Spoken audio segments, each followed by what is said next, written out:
Всем привет, с вами Drone Adventures.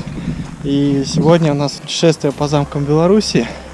На этот раз мы решили посетить замок Сапигов. Это литовские князья. Он внушителен, монументален и так далее. Его сейчас начинают реставрировать. Ну, собственно говоря, сейчас будем летать, будем здесь что-нибудь изображать. А вам приятного просмотра!